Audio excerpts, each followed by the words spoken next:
Welcome to the new video of NeuroPhilos.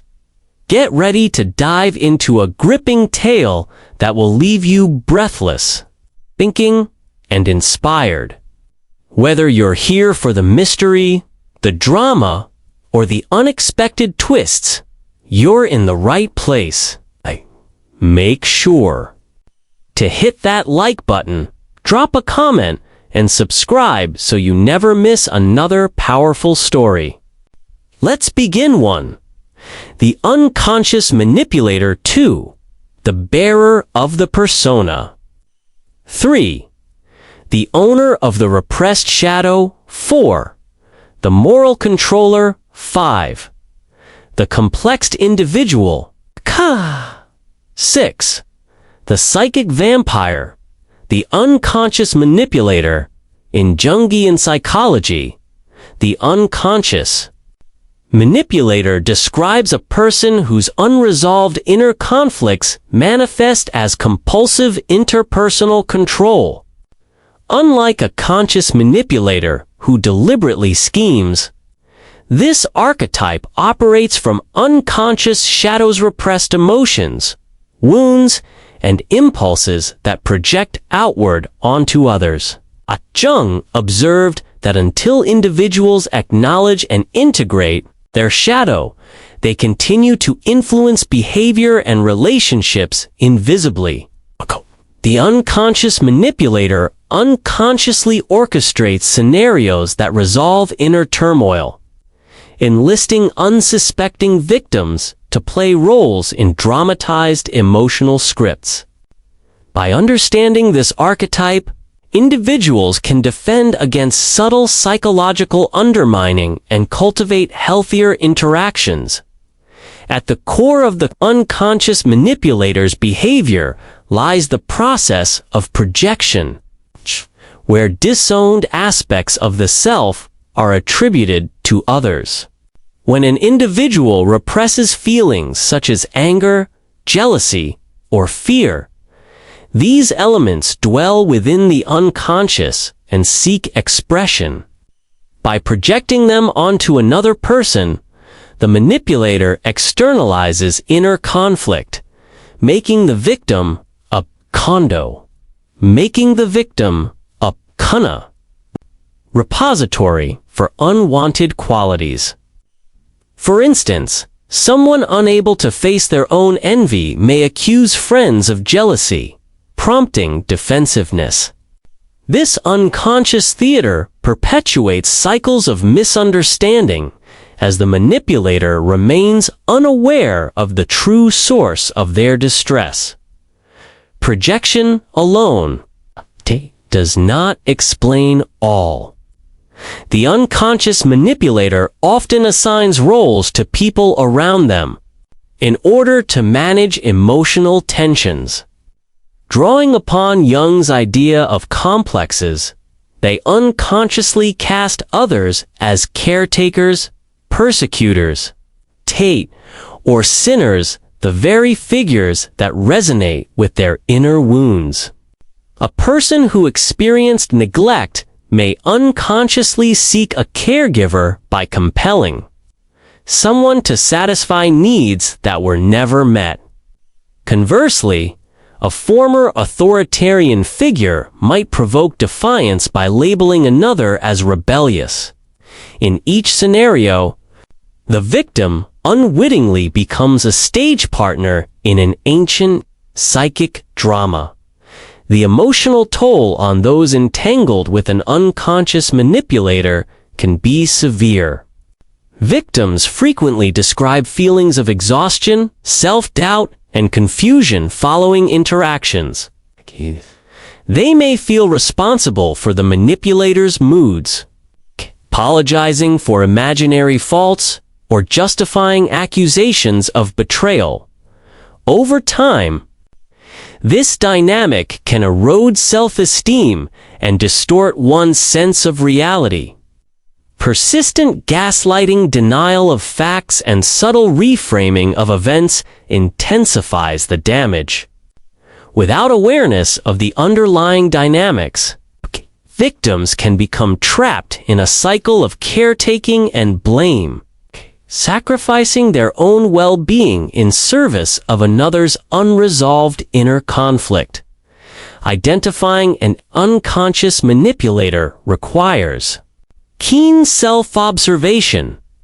Notice whether you feel anxious or depleted after specific encounters, or whether you habitually apologize despite having no clear wrongdoing. Pay attention to shifting narratives. One moment, you are portrayed as the rescuer, the next as the antagonist. Notice if conversations become circular, leaving you second-guessing your own memories. These patterns often repeat over weeks or months, pointing to deeper psychic currents. By cataloging these experiences, you reveal the manipulator's unconscious agenda and create the space needed to respond consciously rather than reactively. Consider Maya, project manager in a nonprofit organization. She welcomes collaboration from her colleague, Leo, who initially appears supportive.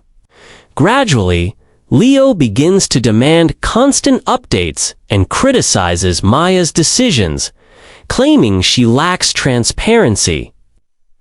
When Maya explains her process, Leo insists she is secretive and untrustworthy.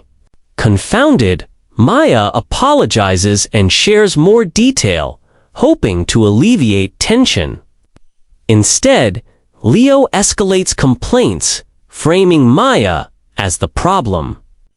Exhausted, she questions her competence and apologizes again, unaware that she has stepped into Leo's unconscious narrative of betrayal and abandonment.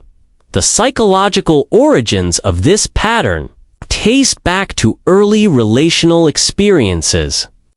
A person who endured inconsistent caretaking, emotional neglect, or invalidation in childhood may unconsciously seek to recreate those dynamics in adult life. Unprocessed pain festers in the shadow and motivates behavior designed to manage fear and longing. Jung taught that until these disowned aspects of personality are acknowledged, they operate invisibly, orchestrating relationships through projection and enactment. The tragedy of the unconscious manipulator is the lack of awareness that their own wounds are inflicting harm on others while continuing to fuel internal distress. Safeguarding oneself against such unconscious manipulation involves a blend of self-work and boundary setting. Begin by cultivating emotional self-awareness. Regularly pause to observe your feelings and bodily sensations when you interact with the individual. Is this emotional burden mine or theirs? Practice mindfulness techniques. To maintain grounding in your own present moment experience, internally, establish clear limits around your time and emotional availability. Communicate assertively and respectfully when requests become excessive. By refusing to participate in unconscious scripts, you disrupt the manipulator's pattern and preserve your own psychological integrity. For the unconscious manipulator to heal, therapeutic intervention is often essential. Psychodynamic and Jungi approaches encourage exploration of early memories, dreams, and symbolic material to uncover repressed feelings. Techniques such as active imagination invite dialogue with shadow figures, allowing the individual to recognize and claim disowned aspects of the self. Dream analysis can reveal projections at work, while creative expression provides a safe container for integration. As awareness grows, projection loses its power, and relationships can shift from reactive control to conscious collaboration based on mutual respect. Ultimately, Jung emphasized that personal growth arises from the process he named individuation, the conscious integration of all aspects of the psyche, including the shadow. For victims of an unconscious manipulator, embracing a journey of self-discovery fosters resilience, authentic self-expression, and protective boundaries.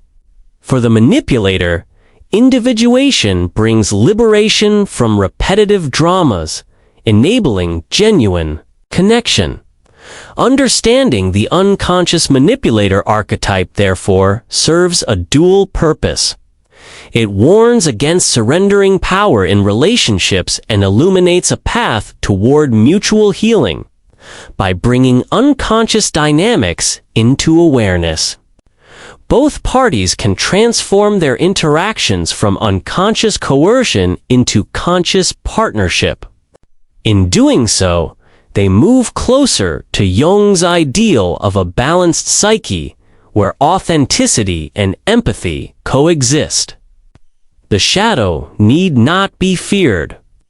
When integrated, it becomes a source of depth, creativity, and wholeness. Recognizing the unconscious manipulator is not merely an exercise in self-defense, but an invitation to participate consciously in the rich tapestry of human relationships.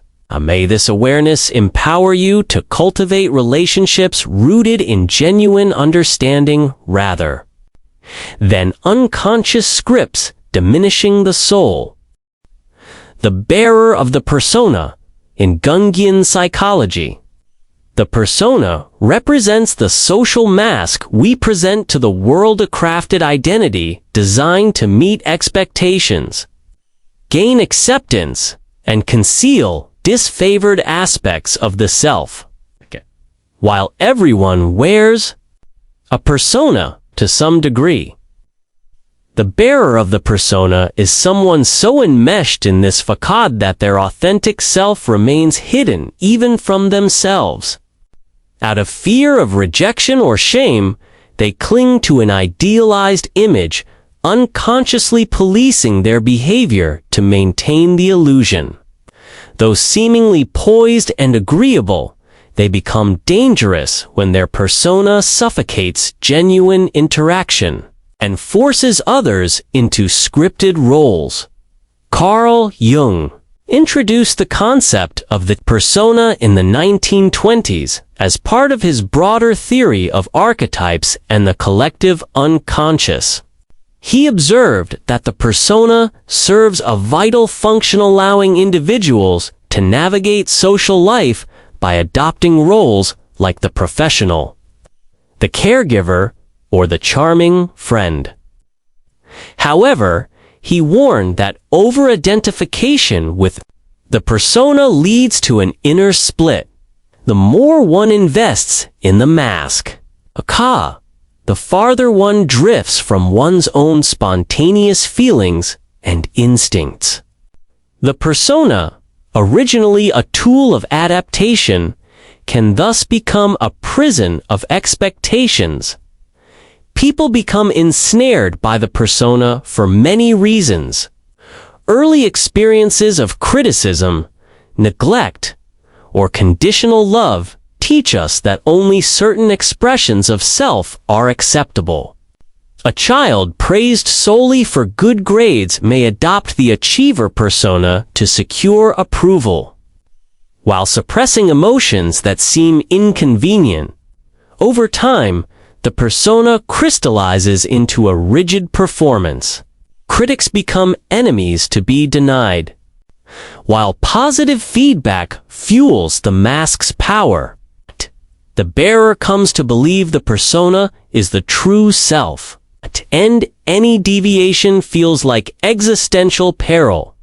This airtight facade is dangerous because it demands conformity from everyone around the bearer. Conversations with them feel like interviews. They nod politely, echo what you say, and steer topics toward their curated interests. If a genuine emotional moment emerges, grief, anger, sincerity, the bearer withdraws or deflects. Anxious 2. Restore the social script. Their rigidity forces friends and colleagues into complementing roles. The empathetic listener, the admirative fan, or the compliant coworker. Any breach of these unwritten rules risks provoking withdrawal or disapproval. Recognizing the bearer of the persona requires attention to relational texture. If interactions always feel safe but empty, polished on the surface, yet devoid of depth, you may be dealing with a persona-dominated individual. Notice whether personal revelations are met with polite acknowledgement rather than curiosity, or whether attempts at spontaneity elicit vague compliments instead of genuine engagement. You may find yourself performing to, modulating your own behavior to align with their expectations. This mutual performance reinforces the persona's grip on both parties. The emotional toll on those entangled with such a person can be subtle, yet corrosive. You might leave meetings feeling unfulfilled, as if something essential was withheld. Over time, this dynamic leads to a sense of inauthenticity in your own behavior, creeping habit of masking your needs to fit the script. Guilt or confusion can follow when you realize you never truly connected. In workplace contexts, creativity and innovation suffer, as the bearer's fear of deviation stifles risk-taking. In close relationships, intimacy falters, leaving both partners starved for honesty. Consider Alina, a marketing director celebrated for her professional polish and unflappable composure. Team meetings under her leadership ran like clockwork. Agendas were followed, objectives met, and morale seemed high. Yet whenever a member shared a personal challengeliness in the family, or burnout, or a crisis of confidence, Lena offered polite sympathy before deftly steering the conversation back to quarterly targets. Gradually, talented employees felt their individual struggles were unwelcome and began to disengage.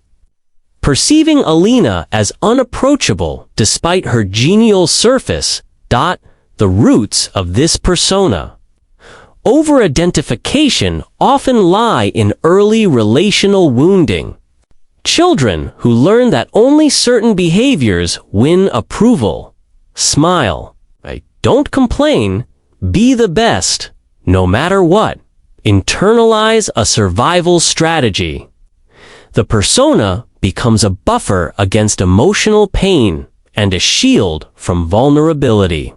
In adulthood, this strategy crystallizes into a compulsive need to perform, even as it deprives the individual of genuine fulfillment.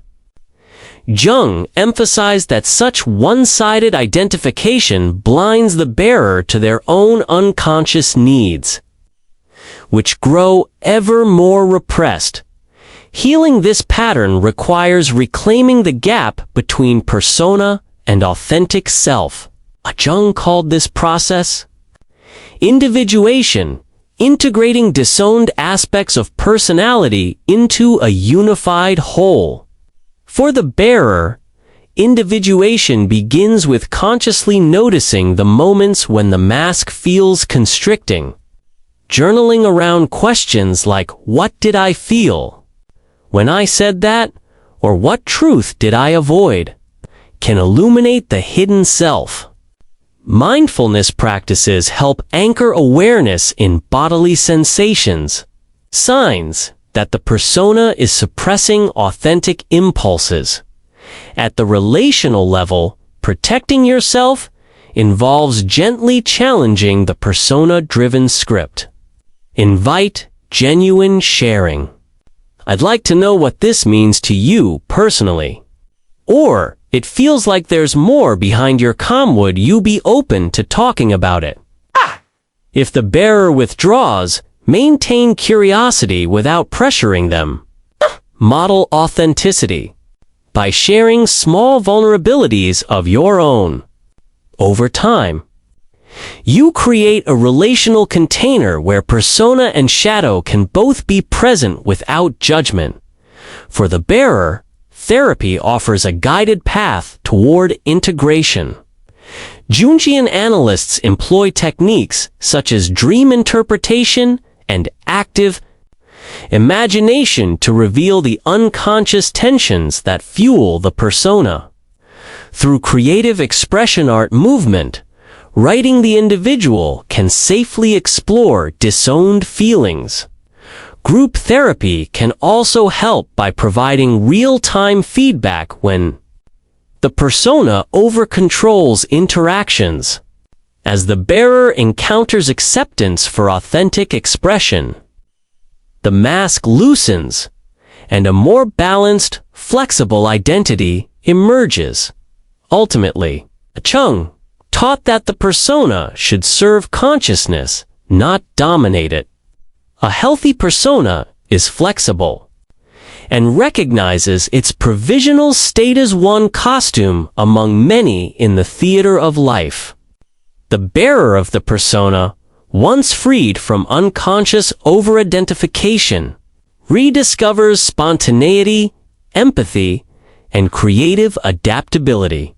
Relationships transform from scripted performances to genuine exchanges.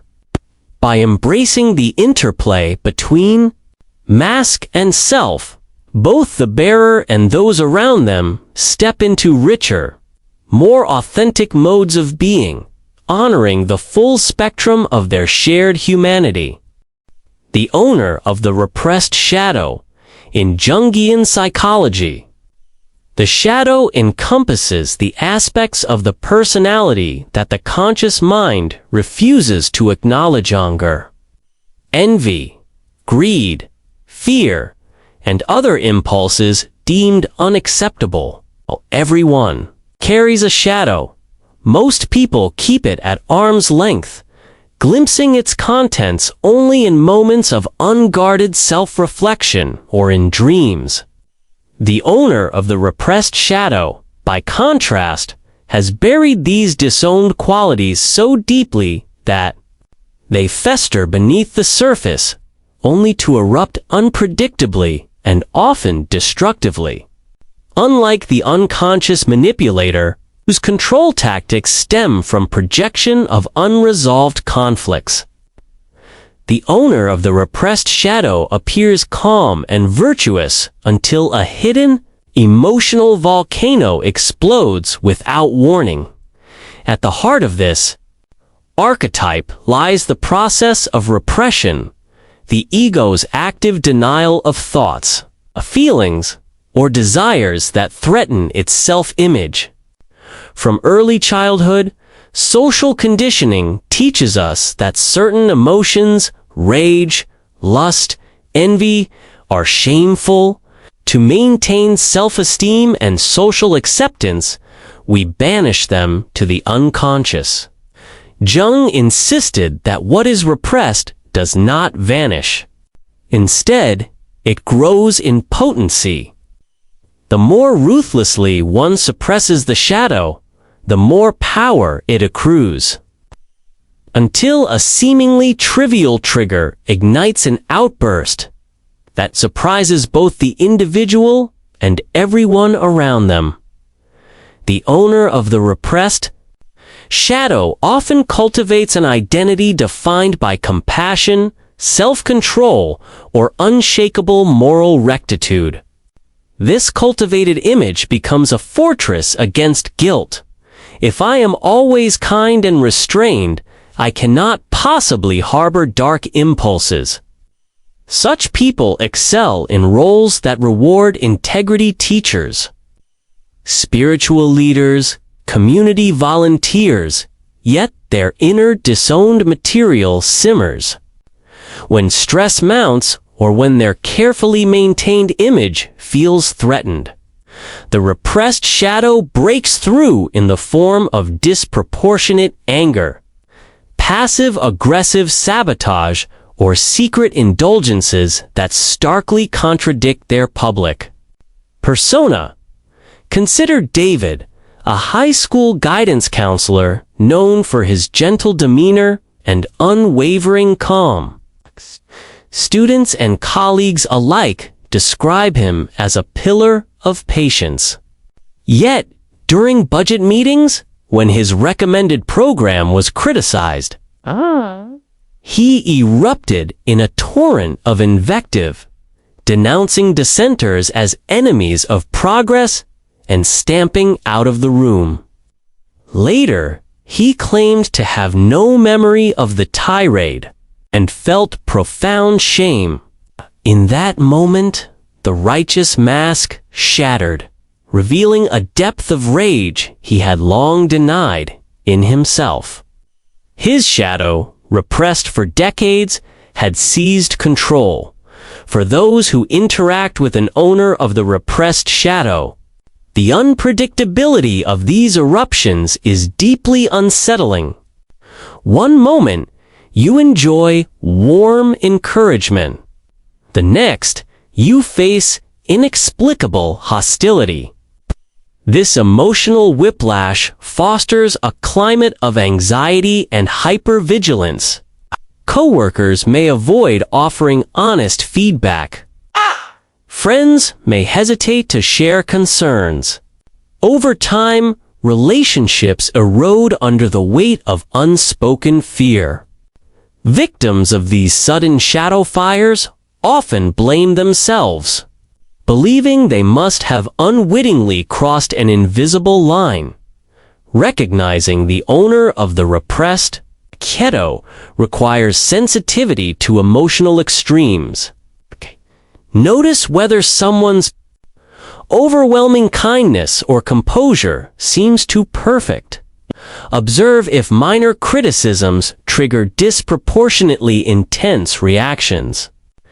Pay attention to whispered rumors of past outbursts incidents the individual now dismisses or denies.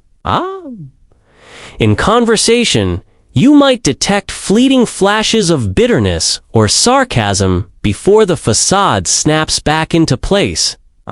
These clues point to a shadow operating just out of sight, waiting for a vulnerability to break through.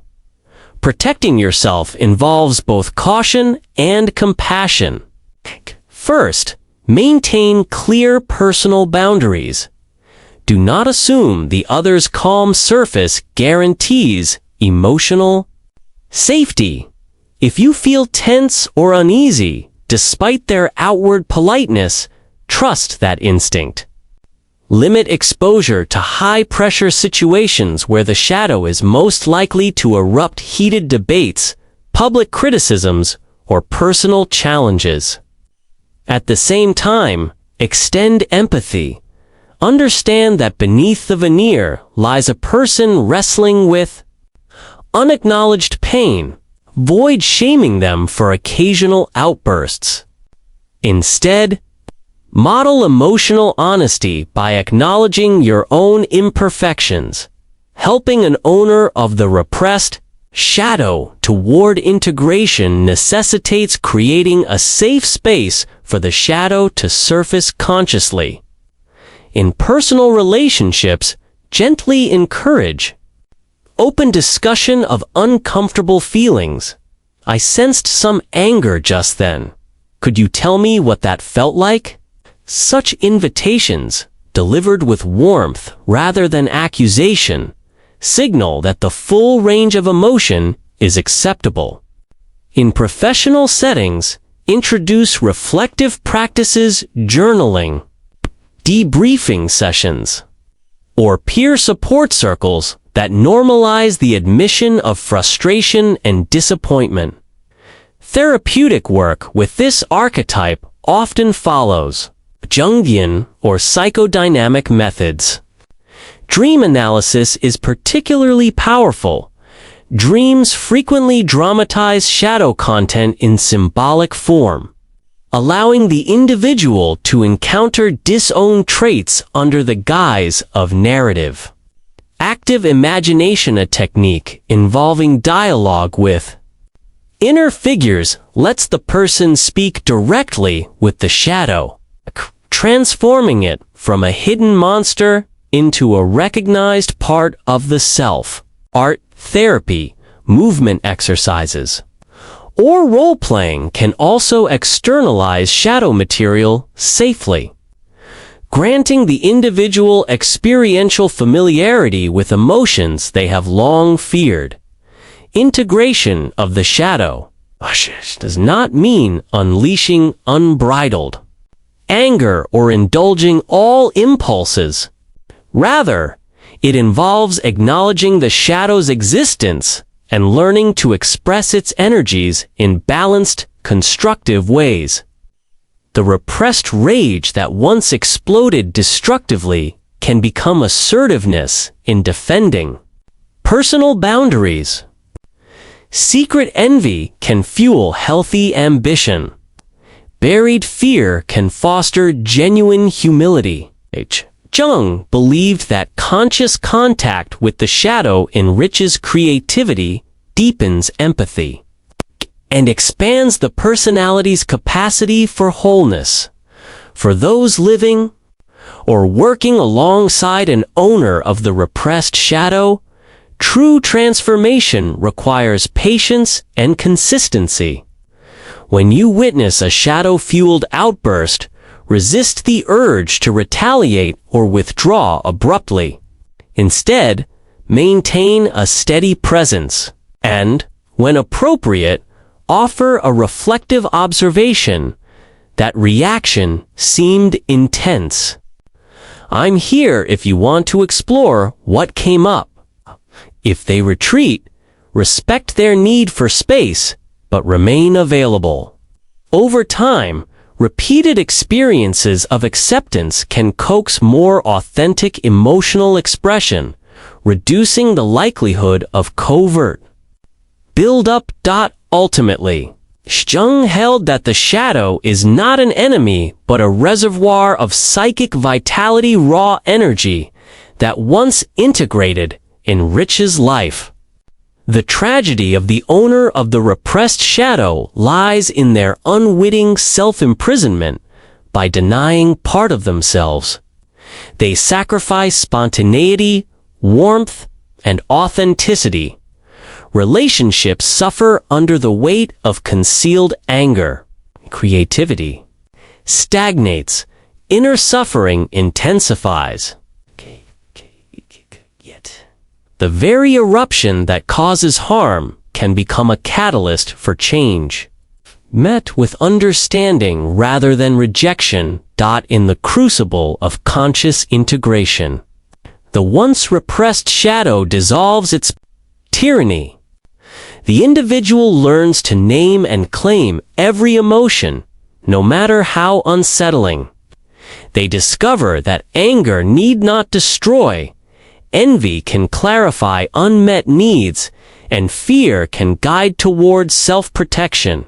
As these energies find conscious outlets, the persona relaxes its tight control, giving rise to a more flexible, resilient identity.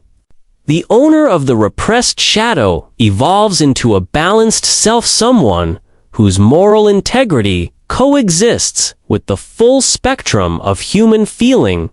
By appreciating this archetype, we gain both a warning and a guide. We learn to recognize the telltale signs of buried pain in ourselves and others, to approach sudden outbursts with curiosity instead of condemnation, and to champion the difficult work of shadow integration. In doing so, We honor Jung's conviction that psychological wholeness emerges not from perfect virtue, but from the courageous embrace of our own darkness. When the shadow is finally seen and welcomed, it transforms from a hidden threat into a source of vitality, creativity, and profound self-understanding. The moral controller in Jungian psychology. The moral controller archetype represents individuals who wield ethics, dogma, or good intentions as covert tools of power and influence. Unlike those who openly pursue selfish gain, the moral controller genuinely believes in the righteousness of their cause and considers their interventions benevolent or corrective. They cloak their agenda in a mantle of moral superiority, enforcing strict codes of conduct and shaming dissenters into compliance. At first glance, they appear principled, compassionate, and committed to justice. But beneath the veneer lies an unconscious compulsion to project their own unacknowledged impulses onto others, using guilt, fear, and obligation as means of control. The origins of the moral contriota's behavior often trace back to early experiences of stringent moral conditioning. In childhood, they may have been praised only when conforming to rigid standards of behavior or punished harshly for minor transgressions. Such experiences crystallize into a powerful superegoa psychological authority that demands perfection and punishes perceived flaws with intense guilt. Jung described the superego as the internalized parent, and in the moral controller it grows into an oppressive overseer, vigilant for any deviation from the moral ideal. To avoid overwhelming self-reproach, the individual projects this inner judge outward, identifying flaws in others and attempting to correct them externally. This dynamic is sustained through projection and reaction formation. Unwelcome desires, envy, lust, or selfish ambition are banished from the conscious mind as intolerable. Yet repression cannot annihilate these impulses. They ferment in the unconscious, growing more potent. To manage the internal conflict, the psyche inscribes ever stricter moral rules while outwardly policing other people's behavior. The moral controller unconsciously seeks to purge the world of the very impulses they cannot tolerate in themselves. When they spot a hint of jealousy or aggression in a friend, colleague, or family member, they interpret it as proof that their moral vigilance is necessary and intensify their efforts to suppress it. Recognizing a moral controller requires sensitivity to relational undercurrents. Their communication is punctuated with admonishments, unsolicited advice, and the language of obligation. You should. It's your duty. If you cared, you would. They frame challenges in moral absolutes, implying that any deviation from their code represents a character flaw. They may employ tough love, insisting that harsh feedback is for the other's own good. Genuine failure to conform triggers indignation or disappointment rather than concern, leaving recipients feeling judged rather than supported. Even praise can carry a sting-yan unspoken message that approval hinges on continued obedience. The damage inflicted by a moral controller is both subtle and profound. Victims often internalize the controller's moral judgments, experiencing chronic guilt and self-doubt. They may modify their behavior not from authentic values, but from fear of reprisal or loss of approval. Over time, this external moral pressure erodes personal autonomy. Decisions are made to appease the controller, not to honor one's own needs. Relationships become transactional, defined by compliance and correction rather than mutual respect and understanding. In group settings, families, workplaces, communities, the moral controller's influence can stifle creativity, dissent, and the healthy expression of diverse perspectives. Consider a community activist, Priya, known for her tireless campaigns against corruption. She demands absolute integrity from colleagues and volunteers, scrutinizing every action for even the slightest moral ambiguity. When a teammate confesses having once benefited indirectly from a nepotistic network, Priya publicly shames them, framing it as a betrayal of collective values. The teammate, humiliated, withdraws from the group. Others grow reluctant to share concerns or mistakes, fearing similar rebuke. Priya's uncompromising stance creates an atmosphere of fear rather than ethical reflection, turning potential allies into guarded bystanders. For those entangled with a moral controller, safeguarding one's well-being involves both firm boundaries and reflective inquiry. First, practice discerning external moral demands from your own inner compass. Pause before acquiescing to a controller's directives. Ask yourself, does this align with my values? When the invitation to shame or lecture arises, resist complicity. You can respond with empathy rather than capitulation. I understand your concern, but I need to make my own decision. Clearly communicate that you value your autonomy and will take responsibility for your choices, even if they differ from the controller's expectations.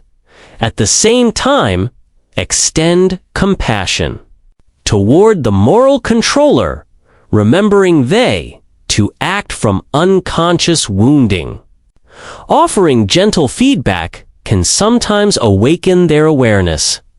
Phrasing such interventions in first-person terms, I feel judged when, rather than you're being harsh, reduces defensiveness.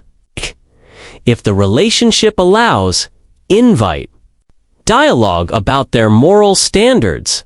What experiences shaped your sense of right and wrong? Creating a non-judgmental space for them to examine the origins of their rigidity can catalyze insight, though such breakthroughs require patience and may demand professional guidance. Therapeutic approaches for the moral controller. Ideally, focus on integrating the shadow aspects of the self. In Jungian analysis, dream work often reveals the controller's repressed impulses in symbolic formages of fire representing passion, animals signifying instinct, or shadowy figures enacting forbidden acts. Through active imagination, the individual dialogues with these figures, gradually acknowledging their existence and understanding their messages. Cognitive behavioral techniques may complement this work by challenging absolute should statements, testing their validity, and exploring the consequences of inflexibility. Group therapy or support circles can also be transformative.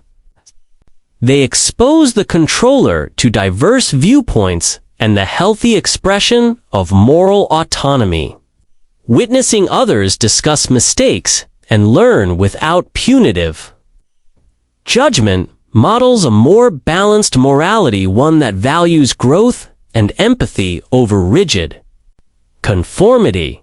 Creative arts, therapies, painting, drama, cool, writing offer nonverbal channels for the controller to express buried emotions and experiment with less constrained behavior in a safe environment.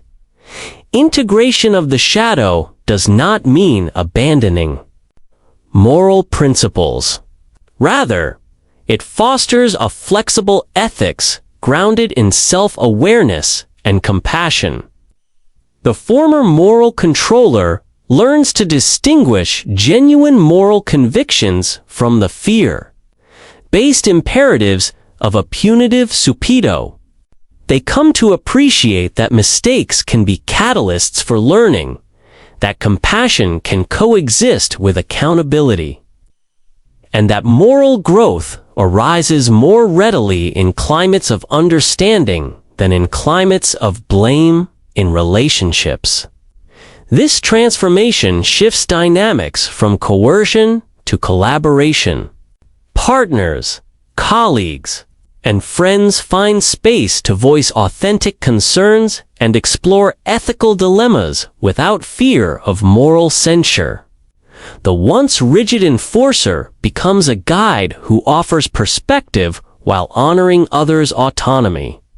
In communities and organizations, the emphasis moves from enforcing purity to fostering integrity through shared dialogue and mutual support. Ultimately, Jung taught that the highest moral development arises from the union of conscious intent and unconscious understanding. The moral controller's journey toward wholeness exemplifies this principle.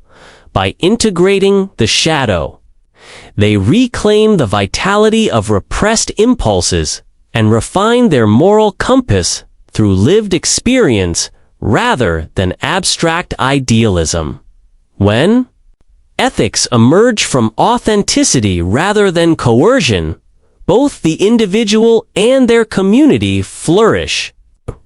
Recognizing the moral controller archetype thus serves not only to protect ourselves from manipulative righteousness, but also to illuminate a path toward a more compassionate, flexible, and genuinely moral life. The complex individual in Jungian psychology, complex is an autonomous cluster of emotionally charged ideas and memories that reside in the personal unconscious, whereas a healthy psyche integrates complexes into conscious awareness.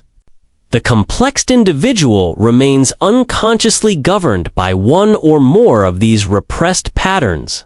Their behavior, relationships, and self-image oscillate around the gravitational pull of these complexes as if they carry invisible weights that tug them into repetitive emotional dramas. Unlike overt manipulators or moral controllers, complex individuals are not intentionally coercive. They are instead hijacked by inner forces they scarcely recognize, resulting in unpredictable interactions that can leave those around them feeling bewildered and unsettled. Complexes typically trace back to significant emotional experiences, trauma, neglect, or powerful identification with a figure or event. A mother complex, for example, can emerge from either over-idealization or early abandonment, leading the individual to replay caretaking dynamics or rebellion throughout life. Similarly, an inferiority complex may originate in childhood.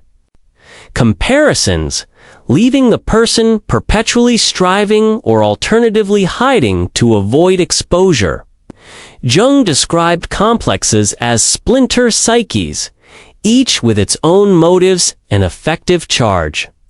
When these splinters are not integrated, They assert themselves outside conscious will, distorting perception and coloring relationships with the tint of unresolved feelings.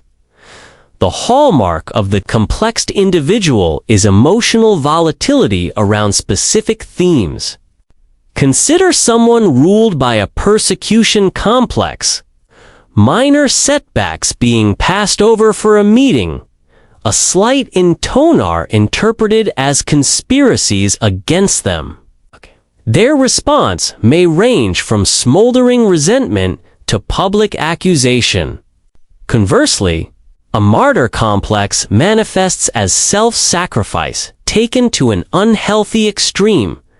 The individual welcomes discomfort or blame, believing their suffering elevates their moral status. In both cases, the underlying complex organizes behavior covertly, driving repetitive patterns of overreaction, guilt, or self-pity irrespective of present reality. For those who engage with a complex individual, the impact is disorienting.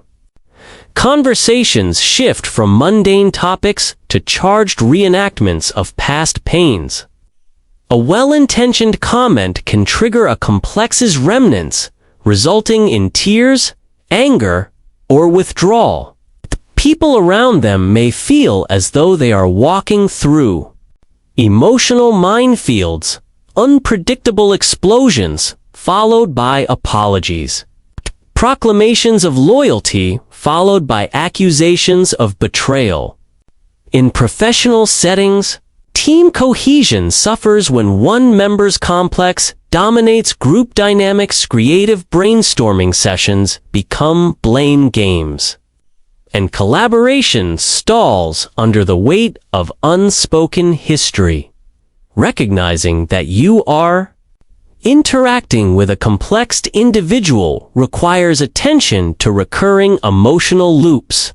Observe whether certain subjects or situations reliably provoke an outsized response. If the same themes, abandonment, inadequacy, persecutions resurface. Despite changes in context, you are likely witnessing the influence of a complex. Note the pattern of somatic signs: tightening chest, flushed face, sudden tears. Track the narrative shifts. One moment you're discussing a project, the next you're in a heated debate about personal loyalty. These patterns repeat across weeks or months, revealing the complex's unconscious choreography. Boundaries constitute the first line of defense when engaging with a complex individual. Because complexes feed on enmeshment and identification, maintaining emotional distance helps blunt their intensity. When a familiar trigger arises, pause before reacting.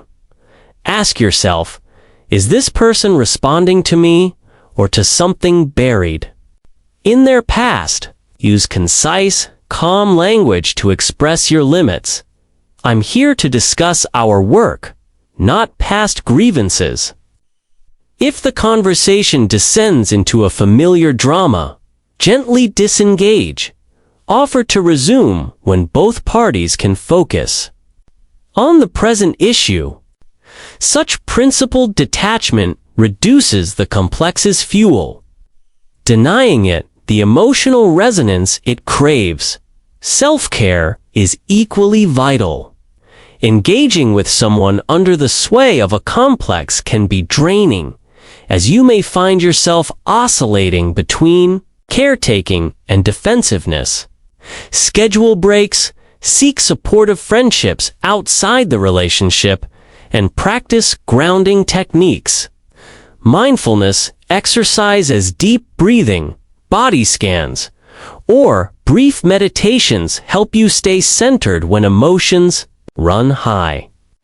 If the situation involves ongoing professional or familial interaction, consider enlisting a third-party mentor, mediator, or therapists to maintain objectivity and diffuse tension, facilitating a complex individual's integration of their shadow patterns ultimately demands therapeutic work. Jungian analysis offers specific tools for this process. Dream analysis brings unconscious complexes into view through symbolic imagery.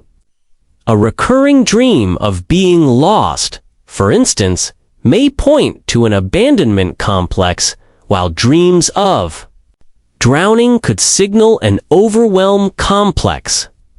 By mapping dream symbols to waking themes, the individual gains conscious insight into the hidden script.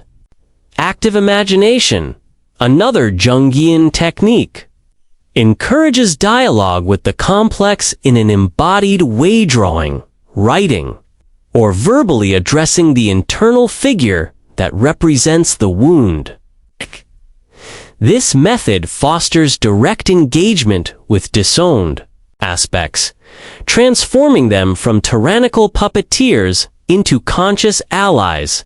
In addition to Jungian methods, modern integrative therapies internal family systems, IFS, emotional freedom techniques, EFT, and mindfulness-based cognitive approaches provide structured frameworks for working with complexes.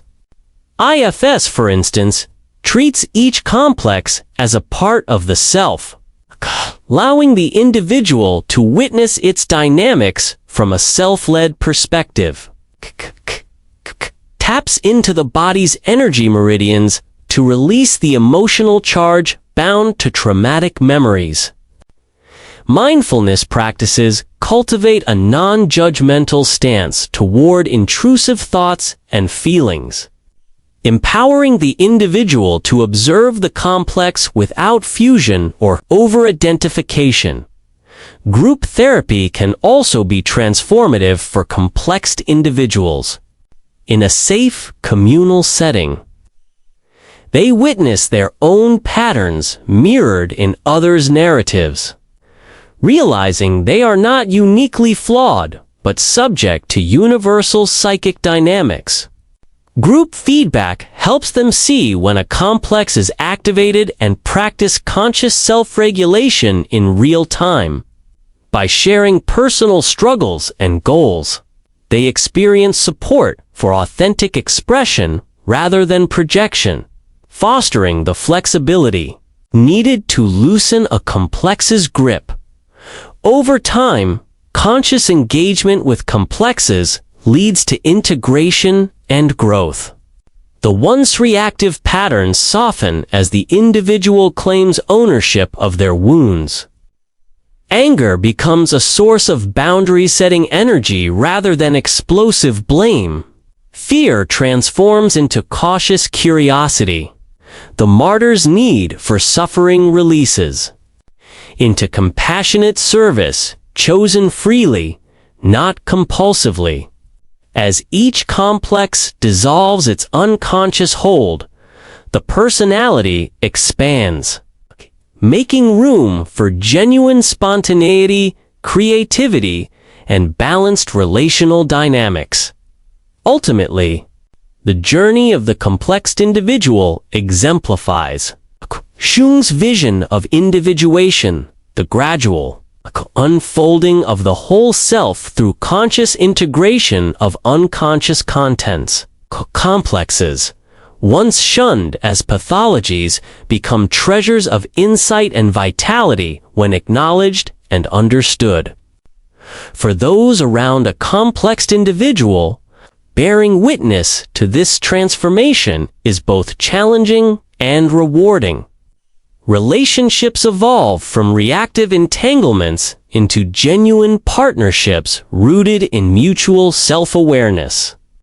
By recognizing the telltale signs of unconscious complexes, maintaining compassionate boundaries, and supporting the work of integration, we participate in the alchemy of turning psychic lead into gold. The psychic vampire in Jungian psychology. The psychic vampire is an archetype for individuals who, often unconsciously, feed off the life force of others, draining emotional energy, attention, and vitality as though relationships were psychic bloodlettings. Unlike literal folklore vampires, psychic vampires lack fangs. Instead, they deploy subtle tactics: complaints, crises, incessant needs to maintain a steady flow of another's mental and emotional resources. Carl Jung did not explicitly label this figure, but his work on projection, the shadow, and animus-anima dynamics provides a framework for understanding. Some people unconsciously transform interpersonal connections into energy exchanges that favor their own equilibrium at the expense of others. At the core of the psychic vampire lies an arrested or impoverished personal energy. Whether due to trauma, chronic stress, depression, or an undeveloped sense of self, they find their own reserves inadequate. Rather than cultivate inner sources of meaning and joy, they seek to supplement their psychic coffers by tapping into the enthusiasm, compassion, and attention of more vibrant individuals. This dynamic often begins innocuously. A friend in need leans on you for support. A colleague with burnout seeks your encouragement, or a family member with low self-esteem looks for validation. Over time, however, the requests escalate, crises multiply, gratitude diminishes, and the flow becomes one way. Mechanisms of psychic vampirism are remarkably varied. Some employ passive strategies, exaggerating suffering or persistent negativity to attract sympathy and focus. Others adopt more active approaches, gossiping to draw attention, dramatizing personal boundaries to provoke reassurance, or provoking conflict that they resolve only through the victim's intervention. Underlying all tactics is projection. The vampire casts disowned needs and emptiness onto the target, who unconsciously accepts the role of provider.